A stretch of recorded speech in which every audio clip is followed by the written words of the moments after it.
আপনি এটা মনে করেন না যে আপনার কেউ নাই, যিনি থাকার উনি আছে।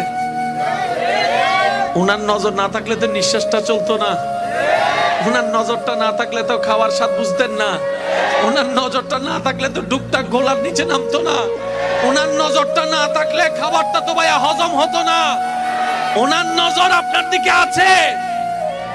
উনি আপনার শত্রুদেরকে সময় দিচ্ছেন আর এদিকে আপনার ধৈর্যের পরীক্ষা নিচ্ছেন। এক কাজে দুই কাজ, আপনার শত্রুদেরকে সময় দিচ্ছেন আর আপনাকে পরীক্ষা নিচ্ছেন। এবার আপনি বলবেন আমার তো কোনো অপরাধ নাই, বিনা অপরাধে সাজা কেন? তাইলে তো আপনার জন্য ডবল শুকরিয়ার বিষয়।